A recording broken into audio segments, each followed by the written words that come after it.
इस तरीका से हम लोगों को यूरोप में नेशन स्टेट दिख रहा है, यानी अलग अलग देश दिख रहा है, बल्कि ऐसा कुछ नहीं था। ऐसा क्या हुआ 18th सेंचुरी में, 19th सेंचुरी में, 18th सेंचुरी में, जिसके कारण जो है यूरोप, पूरे यूरोप का नक्शा ही बदल गया। पहले जो यूरोप था वो आज जैसे जर्मनी, ब्रिटेन हम देख रहे हैं, पहले ऐसा कुछ नहीं था। बल्कि पहले जिस तरीके से भारत में अलग अलग किंगडम हुआ करता था, साम्राज्य हुआ करता था, वैसे ही पूरे यूरोप में भी जो है किंगडम होता था, साम्राज्य होता था। ठीक है। 18th और 19th सेंचुरी में कुछ ऐसा हुआ कि जिसके बाद जो है पूरे यूरोप का नक्शा ही बदल गया। ठीक है। तो इस चैप्टर में हम लोग वही नेशनलिज्म इन यूरोप के बारे में पढ़ेंगे कि किस तरीके से यूरोप में कैसे नेशनलिज्म का भावना जागा। नेशनलिज्म का भावना मतलब वो एक सोच जिसमें कि लोग जो है अपने क्षेत्र से, अपने एरिया से, अपने कल्चर से प्यार करना शुरू कर दे। ठीक है। तो उसी सोच को जो है हम लोग नेशनलिज्म कह रहे हैं यहाँ पे। चलिए, तो अब जो है इस चैप्टर में हम क्या क्या पढ़ेंगे, पूरा एक सीक्वेंस में पहले हम बता दे रहे हैं आपको, ताकि आगे आप लोगों को चैप्टर को समझना कुछ आसान हो जाएगा। सबसे पहले इस चैप्टर में हम लोग जो है एक पेंटिंग दिया हुआ है आपको। फर्स्ट पेज में जो पेंटिंग जो स्क्रीन पे मैं दिखला रहा हूँ, ठीक है, इसमें एक पेंटिंग दिया हुआ है और इसमें एक आर्टिस्ट हैं जो कि एक सोच रहे हैं, इमेजिन कर रहे हैं कैसे वर्ल्ड को, जिसमें कि वो वर्ल्ड हो जो कि जहाँ डेमोक्रेसी हो, जहाँ जो है इक्वलिटी हो, ऐसे वर्ल्ड को जो है वो आर्टिस्ट इमेजिन कर रहे हैं। तो यहाँ पे जो है हम लोग पढ़ेंगे कि किस तरीके से, जैसे कि 9th में जब हम लोग फ्रेंच रिवॉल्यूशन पढ़ रहे थे तो उसमें बात किए थे कि 1789 में जो है 1789 से जो है बात कर रहे थे कि क्या कहते हैं, वहां पर एक राजा था बॉर्बन डायनेस्टी का, और फिर जो है आगे चलते चलते जो है लास्ट में नेपोलियन आ गया था 1799 में। वैसे ही अब यहाँ जो है हम लोग उसके बाद का प्रोसेस पढ़ते हैं। थोड़ा सा बीच में बात करेंगे कि किस तरीके से नेशनलिज्म का भावना लाया गया था। उसके बाद जो है नेपोलियन आया, फिर नेपोलियन जो है खत्म हुआ, नेपोलियन का रूल, और फिर जो है एक फिर से राजा वहां पे निर्धारित हुआ। ठीक है, फ्रांस में। उसके बाद फिर जो है जब राजा फिर से बना, फिर उसके बाद फिर 1815 में फिर से वापस राजा बना, फिर 1830 तक राजा रहा, फिर 1830 में कुछ ऐसा हुआ कि वो राजशाही खत्म हो गया।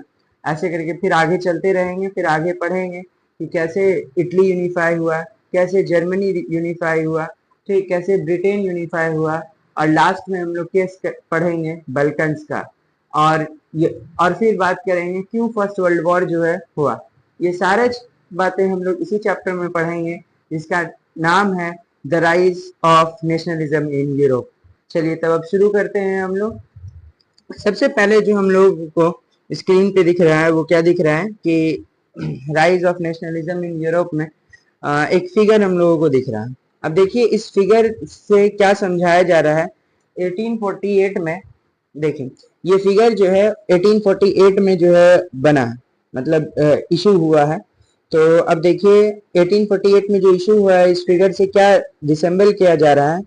तो यहाँ पे देखिए अब आगे क्या दिया, देखिए चलिए, क्या लिखा है 1848 में। एक आर्टिस्ट है फ्रेडरिक सोरियो। कौन है? फ्रेडरिक सोरियो कहाँ के हैं? तो फ्रेंच आर्टिस्ट हैं। वो 4 प्रिंट जो है वो बनाते हैं, मतलब 4 पेंटिंग बनाते हैं, ठीक है, जिसमें कि वो दुनिया को, वैसे दुनिया को इमेजिन कर रहे हैं, वो दुनिया जो कि डेमोक्रेटिक, वो दुनिया जो कि डेमोक्रेटिक और सोशल रिपब्लिक के ऊपर बेस हो। किस पे हो? डेमोक्रेटिक और सोशल रिपब्लिक के ऊपर बेस हो। डेमोक्रेटिक मतलब वहाँ डेमोक्रेसी हो, लोगों को जो है अपने रिप्रेजेंटेटिव चुनने का मौका मिले, और सोशल रिपब्लिक हो, यानी कि वहाँ पर जो हेड ऑफ द स्टेट है वो हेरिडिटी ना हो, यानी कि वंश वंश बाय वंश ना चलते रहे, मतलब राजा का बेटा राजा, फिर उसका बेटा राजा, ऐसा ना चले, बल्कि वो जो है सोशल रिपब्लिक हो। जैसे कि भारत में प्रेसिडेंट है, प्रेसिडेंट जो है वो हेरिडिटी नहीं चलता है, हायरार्की में नहीं चलता है। वैसे ही वहां पे भी जो है इमेजिन किया जा रहा था इस पेंटिंग से कि सोशल रिपब्लिक हो, मतलब क्या कि जो राजा हो वो अपने लिए फिक्रमंद ना हो, बल्कि देश के लिए बात करे। ठीक है, वो सारी सोच को सोचा गया था। तो जो पहला प्रिंट है उसमें उन्होंने जो ये जो पिक्चर दिया है, ये उनके चारों प्रिंट में सबसे पहला प्रिंट का ये पिक्चर है। और इस प्रिंट में, फर्स्ट प्रिंट में उन्होंने क्या शो किया, देखिए फर्स्ट प्रिंट में उन्होंने जो है पीपल शो किया है यूरोप और अमेरिका के, चाहे मेन हो या विमेन, ये सारे एज ग्रुप जो है एक लंबे कतार में जो है जा रहे हैं। कहाँ जा रहे हैं, वो होमेज दे रहे हैं, किसको, श्रद्धांजलि दे रहे हैं स्टेच्यू ऑफ लिबर्टी को, यानी कि वो लंबे कतार में स्टेच्यू ऑफ लिबर्टी से पास कर रहे हैं। ठीक है, artist of that time of French revolution personified liberty as a female figure. तो उस वक्त के जो आर्टिस्ट थे, वो मतलब कि जो ये जो आर्टिस्ट है फ्रेडरिक सोरियो, वो क्या कर रहे हैं, फ्रेंच रिवॉल्यूशन पर्सनिफाइड लिबर्टी, यानी कि वहां पे जो है एक फीमेल फिगर से जो है स्टेट को रिसेंबल करने का कोशिश कर रहे हैं। ठीक है, और ये जो फिगर है, इस फिगर में, इस फीमेल फिगर में एक हाथ में टॉर्च ऑफ इनलाइटनमेंट है और दूसरे हाथ में character of right of man है। मतलब क्या, एक हाथ में जो है वो क्या ली हुई है, टॉर्च ऑफ इनलाइटमेंट ली है, और दूसरे हाथ में वो जो फिगर है उसमें charter of right of man है, यानी कि मैन को क्या राइट दिया गया है। और फिर ये दिखलाया जा रहा है टॉर्च ऑफ इनलाइटमेंट से कि अंधकार जो है खत्म हो गया है। और जो अर्थ पर ये जो सारा जो जमीन पर जो चीजें हो रही है, ठीक है, वो दिखला रहा है कि अब lies the shattered remain of the symbol of absolute monarch institution, यानी कि अब जो है अर्थ पर जो है जो एब्सोल्यूटिस्ट इंस्टीट्यूशन है, मतलब जो ऑटोक्रेसी चल रहा था, जो एक अधिकार चल रहा था, मतलब एक राजा था और उसी का जो है सारा बात चल रहा था, वो खत्म हो रहा था। और ये जो है सोरियो का अलग अलग दुनिया के अलग अलग जो लोग हैं वो अलग अलग नेशन में हैं, मतलब अलग अलग उनका बाउंड्री है, अलग अलग उनका फ्लैग है और अलग अलग वो ड्रेसअप में हैं। और वो जो है जैसे जैसे स्टेच्यू ऑफ लिबर्टी से पास कर रहे हैं, जैसे जो यूनाइटेड स्टेट है, स्विट्जरलैंड है, ये जो है क्या हो गया, यूनाइटेड स्टेट और स्विट्जरलैंड ये पास कर गया। किससे पास कर गया, यूनाइटेड स्टेट और स्विट्जरलैंड, वो उससे जो स्टेच्यू ऑफ लिबर्टी था उससे आगे क्रॉस कर गया। इसका मतलब वहां नेशन स्टेट बन गया है। नेशन स्टेट मतलब कंट्री का बाउंड्री डिफाइन हो गया है। ठीक है, उसके बाद जो अब वहां पे पहुंचा है, जो उस जो आगे क्या देखिए, आइडेंटिफाइड बाय ट्राई कलर, अब जो वहां पर पहुंचा, स्टेच्यू ऑफ लिबर्टी के पास पहुंचा, इसका मतलब कि वहां पे अब रिवॉल्यूशन जो है हो रहा है कि वो भी नेशन स्टेट, वहां पे भी नेशन स्टेट हो। और फिर उसके पीछे पीछे जो है और भी कंट्री आ रहा है, मतलब वो भी नेशन स्टेट बनने के कगार पर आ रहा है। ठीक है, अब देखिए फ्रांस है, फ्रांस को आइडेंटिफाई किया जा रहा है एक ट्राई कलर से। उसके बाद जो है जर्मनी के लोग उसके पीछे आ रहे हैं, और जर्मनी के जो लोग हैं वो क्या लेकर के आ रहे हैं, अपने पीछे जो है ब्लैक, रेड और गोल्ड फ्लैग लेकर के आ रहे हैं। और उस वक्त इंटरेस्टिंगली ये बात है कि सोरियो जब ये इमेजिन कर रहे हैं तो एक्चुअली वहां पे कोई भी जर्मन स्टेट एग्जिस्ट नहीं करता था, बल्कि वहां पे एक जर्मन भाषा बोला जाता था, और उसके बेसिस पे जो है वो भाषा के बेसिस पे मान लिए थे कि ये नेशन स्टेट बनेगा, और वैसा जो है उन्होंने सोच लिया था। The flag they carry is expression of liberal hope in 1848 to unify the numerous German-speaking principality into nation-state under a democratic liberal hope का मतलब क्या होता है, देखिए लिबरल जो है ना वैसे सोच को कहते हैं जिसमें कि लोग वो सोच रखते हैं कि हम लोगों को आज़ादी मिले, बराबरी मिले, वोटिंग राइट्स मिले, नेशन स्टेट का क्रिएशन हो, उसी सोच को लिबरल कहते हैं। ठीक है, यानी कि लिबरलिज्म कहते हैं, और जो लोग वैसा सोच रखते हैं उनको लिबरल लोग कहते हैं। ठीक है, तो ये लोग जो है वैसा होप कर रहे थे कि मतलब वैसा सोच रहे थे कि ऐसा हो। ठीक है, तो यहाँ पे क्या है, सोरियो क्रिएट किए इमेज जो है जर्मन पीपल का। उस वक्त जर्मन पीपल ऐसा था नहीं, बल्कि वो लोगों का जो एक होप था उस बेसिस पे उन्होंने कहा कि हाँ, कि वहां पे बाद में नेशन स्टेट एग्जिस्ट होगा जर्मन में। ठीक है, अब उसके पीछे पीछे जर्मन पीपल के पीछे पीछे देखिए, जर्मन पीपल के पीछे ऑस्ट्रिया है, फिर किंगडम ऑफ टू सिलिसिस है, लैम्बॉर्डी है, पोलैंड है, इंग्लैंड है, आयरलैंड, हंगरी, रशिया, ये सारा जो है उसके पीछे पीछे कंट्री है। इसका मतलब क्या है, सबसे पहले जो है स्विट्जरलैंड और यूएसए जो है नेशन स्टेट बन गया। उसके बाद फ्रांस में जो है ये रिवोल्यूशन हो रहा है कि वो भी नेशन स्टेट बन जाए, और उसके पीछे जर्मनी आ रहा है। इसका मतलब है कि जर्मनी भी नेशन स्टेट की तरफ बढ़ रहा है कि वहां भी नेशन स्टेट बन जाए। फिर जर्मनी के पीछे और भी कंट्री आ रहा है कि वो लोग भी जो है चाहते हैं क्या कि अब वहां पे भी नेशन स्टेट बन जाए। एक्चुअली जो यूरोप है वो यूरोप में बहुत तरह का लैंग्वेज उस वक्त बोला जाता था, ठीक है, और लोगों में जो है कुछ कॉमन नहीं मिल पा रहा था, ठीक है, और इस वजह से जो है लैंग्वेज के बेसिस पे जो है एक बाउंड्री डिफाइन किया गया था। खैर, अब देखिए ये सारी चीजों को देख कर करके जो है हेवन से क्राइस्ट, सेंट और एंजल जो है ब्लेसिंग दे रहे हैं, ठीक है, और यही जो है सिंबल यूज किया गया किस लिए, among the nation of the world, मतलब यही लैंग्वेज को यूज किया गया और पूरे वर्ल्ड में जो है नेशन का क्रिएट किया गया। मेनली जो है यूरोप के बारे में कहा जा रहा है। तो देखिए अब आगे क्या बताया जा रहा है, आगे बताया जा रहा है this chapter will deal with many of the issue. तो इस चैप्टर में हम लोग बहुत सारे इशू के बारे में बात करेंगे जो सोरियो ने जो है इमेजिन किया है, सोरियो ने जो इमेजिन किया है उस इशू के बारे में बात करेंगे। देखेंगे कि 19th सेंचुरी में नेशनलिज्म जो है एक ऐसा ताकत बना जो कि पूरे यूरोप का पॉलिटिकल और मेंटल सिचुएशन पूरे दुनिया का अलग कर दिया, ठीक है। यूरोप के साथ साथ जो है फिर ये खबर दूसरे भी जो है कंटिनेंट में पहुंचा तो वहां भी जो है नेशन स्टेट का क्रिएशन हुआ, ठीक है। The end result of this, इनका एंड क्या मिला, एंड मिला यही कि नेशन स्टेट जो है बन गया, ठीक है। जो मल्टी नेशनल डायनेस्टी एम्पायर हुआ करता था यूरोप में, वहां पे अब जो है नेशन स्टेट बन गया, ठीक है। उसके बाद अब देखिए यहाँ पे the concept and practice of modern state in which a centralised power exercise sovereign control over the clearly defined. अब देखिए मॉडर्न स्टेट क्या होता है, नेशन स्टेट के बारे में पढ़ रहे हैं। अब देखिए मॉडर्न स्टेट क्या होता है, मॉडर्न स्टेट क्या होता है, इसमें बाउंड्री डिफाइन होता है, ठीक है, और इसमें जो है क्या है the concept of modern state in which centralised power exercise sovereign control, मतलब बाउंड्री जो डिफाइन हुआ और उस डिफाइंड बाउंड्री के अंदर जो है जो आपका ये होगा जो रूलर होगा उसके पास पूरा राइट है कि वो कंप्लीट उसके ऊपर क्या करे, कंट्रोल करे। Has been developing over a long period of time, और यही चीज जो है मॉडर्न स्टेट और नेशन स्टेट को अलग करता है।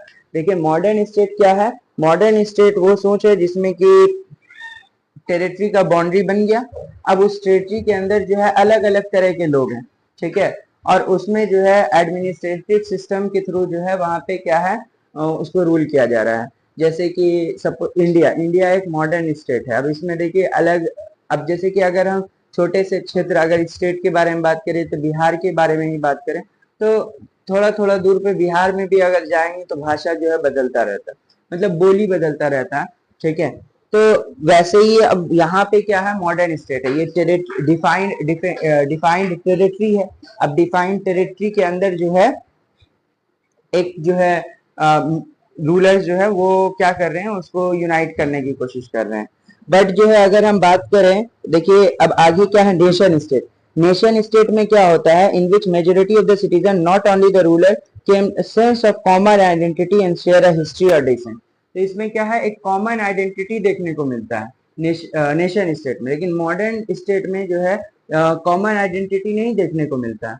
मॉडर्न स्टेट में क्या होगा, मॉडर्न स्टेट में जैसे कि हम बात करें इंडिया के ही तो सबका कॉमन आइडेंटिटी नहीं है, वो तो हमारे जो है फ्रीडम फाइटर ने जो है हम लोगों को यूनाइट किया, हमारा कॉन्स्टिट्यूशन जो है हम लोगों को राइट दिया, ठीक है, जिससे कि इतने डाइवर्सिटी को जो है ये पूरे गुलदस्ते में इतने सारे फूलों को जो है एक साथ रखा गया, ठीक है। तो यहाँ पे वही बताया जा रहा है नेशन स्टेट और मॉडर्न स्टेट के कंसेप्ट में, ठीक है।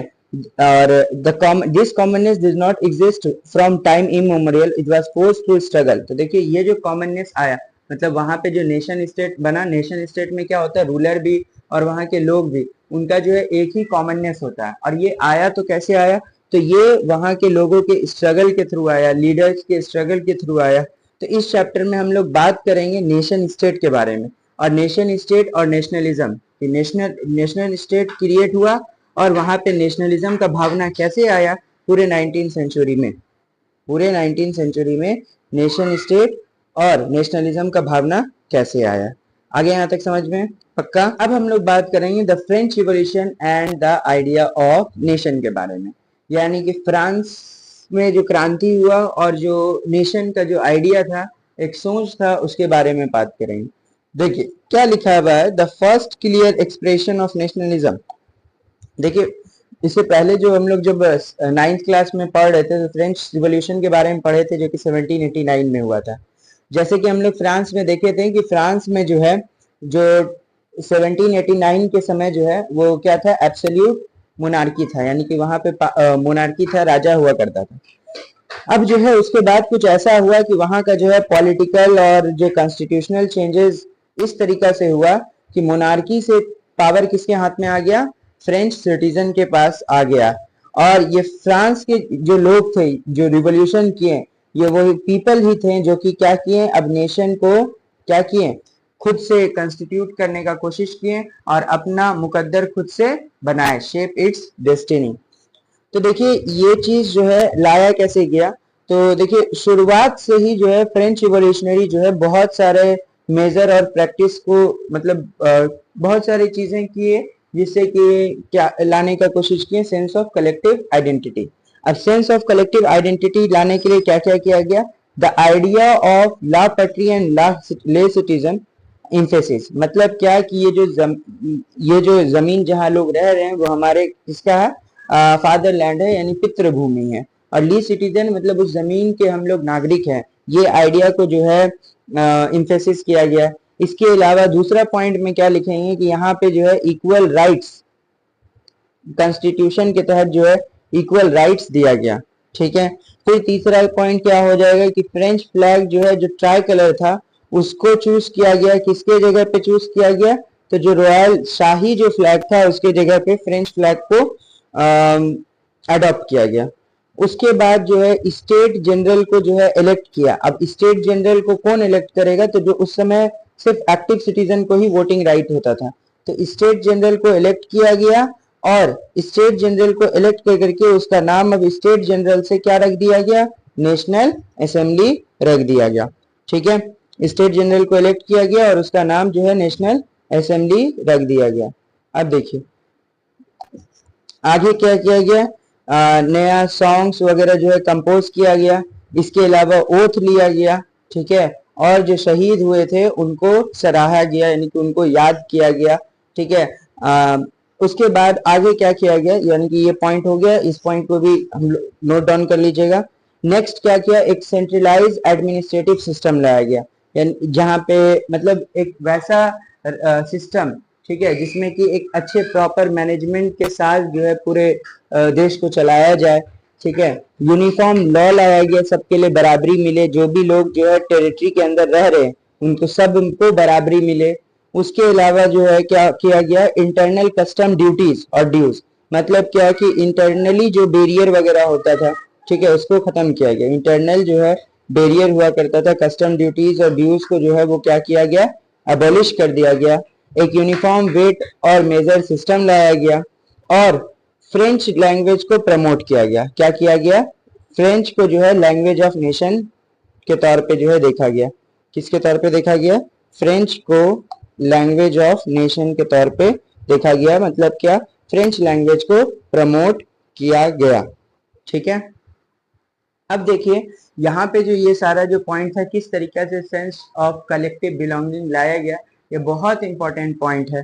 ठीक है, इसको याद रखने के लिए याद रखना बहुत जरूरी है। ठीक है, क्योंकि एग्जाम में इससे बहुत ज्यादा क्वेश्चन पूछे जाते हैं। सबसे पहले हमने क्या कहा कि यहाँ पे जो है ले पिट्री और ले सिटीजन का जो आइडिया था उसको जो है एम्फेसिस दिया गया।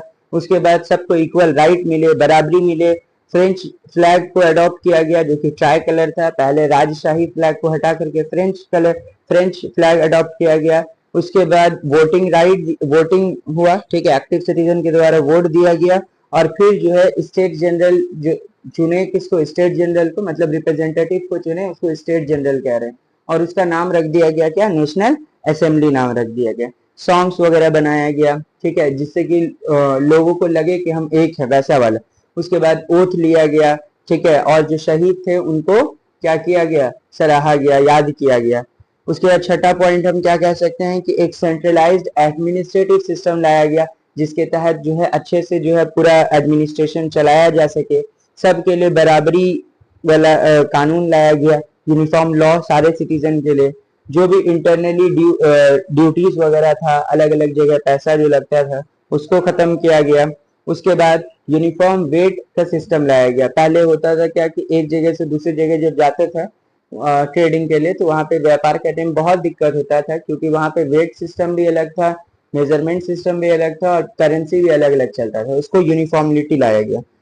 और जो रीजनल डायलेक्ट है, जो अलग अलग क्षेत्र में अलग अलग भाषा बोला जाता था, उसको डिस्करेज कर कर करके फ्रेंच को जो है डिप्लोमेसी के तौर पे या फिर फ्रेंच को ही जो है आगे जो है प्रमोट किया गया, ताकि जो है नेशन स्टेट बन सके, लोगों का एक कॉमन आइडेंटिटी लैंग्वेज एक हथियार बन के उभर सके वैसा। चलिए यहाँ तक समझ में आ गया। उम्मीद करते हैं कि आप लोगों को यहाँ तक समझ में आ गया होगा। आगे क्या दिया है, the revolutionaries further declare that it was mission.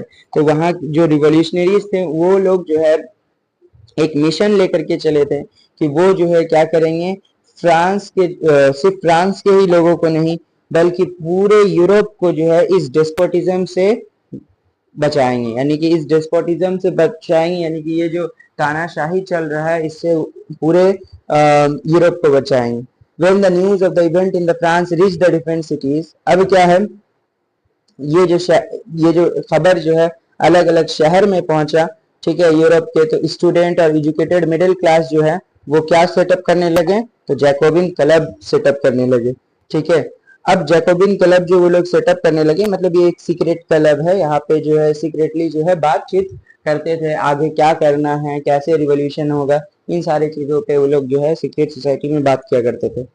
इनकी जो एक्टिविटीज थी, मतलब जैकोबिन क्लब्स का जो एक्टिविटी था, मतलब जो काम करने का तरीका था, इससे जो है फ्रेंच आर्मी को हेल्प मिला कि फ्रेंच आर्मी जो है हॉलैंड, बेल्जियम और स्विट्जरलैंड और कुछ इटली के क्षेत्र में जाए और वहां पे जो है रिवोल्यूशनरी वर्क कर सके। और फ्रेंच आर्मी जो है नेशनलिज्म का आइडिया को जो है क्या लेके गया, बाहर लेकर के गया। तो देखिए अभी तक अगर हम आपको समराइज करने की कोशिश करें तो अभी तक हम लोगों ने जो है क्या पढ़ा इस वीडियो में, अभी तक हम लोग पढ़े rise of nationalism in Europe. Frederick Sorio जो है इमेजिन कर रहे थे एक वो वर्ल्ड जो कि वहां पे डेमोक्रेसी हो, सोशल रिपब्लिक हो, लंबे कतार में लोग जा रहे थे, स्टेच्यू ऑफ लिबर्टी के पास कर रहे थे, उसके एक हाथ में charter of right of man था, दूसरे हाथ में जो है टॉर्च ऑफ इनलाइटनमेंट है। देख लीजिए यहाँ पे charter of right of man है और यहाँ पे टॉर्च ऑफ इनलाइटमेंट है। तो ये शो कर रहा है टॉर्च ऑफ इनलाइटमेंट के अंधकार खत्म हो गया है, और ये charter of right of man ये शो कर रहा है कि हाँ मैन को क्या राइट दिया गया। यहाँ पे देख रहे हैं कि यूएसए जो ये है जो यूएसए जो है और स्विट्जरलैंड वो इस स्टैचू से आगे चला गया है। इसका मतलब है कि ये नेशन स्टेट बन चुका है, ठीक है। और फिर इसके पीछे पीछे जो है ट्राई कलर फ्लैग फ्रांस का आ रहा है, फिर जर्मनी है, ऐसे कर करके लंबा कतार है। इसका मतलब कि ये लोग जो पीछे से आ रहे हैं वो भी जो है नेशन स्टेट की तरफ बढ़ रहे हैं कि वहां भी नेशन स्टेट बन जाए, ठीक है। तो ये जो है इमेजिन कर रहे हैं फ्रेडरिक सोरियो, ठीक है। चलिए उसके बाद जो है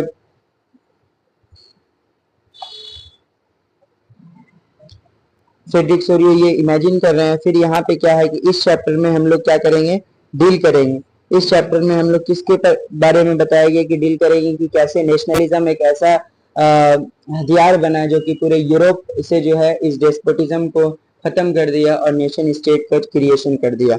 तो यहाँ पे इस चैप्टर में नेशनलिज्म और नेशन स्टेट के क्रिएशन के बारे में पढ़ते हैं हम लोग। उसके बाद फिर पढ़े French revolution and the idea of nation.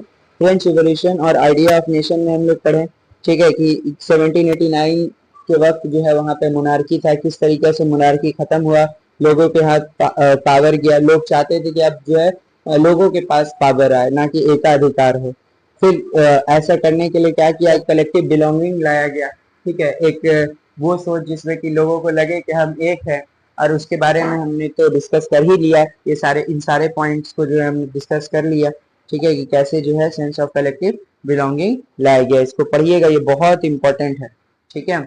उसके बाद जो है फिर बात ये की कि कैसे जो है जो रिवॉल्यूशनरीज थे वो रिवॉल्यूशनरीज जो है फिर रिवॉल्यूशनरीज जो है ये सोचे कि हम लोग फ्रांस से इस न्यूज़ को दूसरी जगह भी लेकर के गए और वहां भी नेशन स्टेट क्रिएट करने की कोशिश किए। इसके बीच में जो है जैकोबिन क्लब का भी जो है फॉर्मेशन किया गया। उम्मीद करते हैं कि आप लोगों को यहाँ तक जो है वीडियो बहुत अच्छा लगा होगा, और वीडियो को लाइक करना ना भूलेंगे, और साथ में चैनल को सब्सक्राइब भी जरूर कर लीजिएगा, जिससे कि हम जो भी वीडियो अपलोड करेंगे आप लोगों को सबसे पहले उसका नोटिफिकेशन चला जाएगा। Thank you so much, that's all for today. मिलते हैं फिर नेक्स्ट मजेदार सी वीडियो में। Till then, okay bye.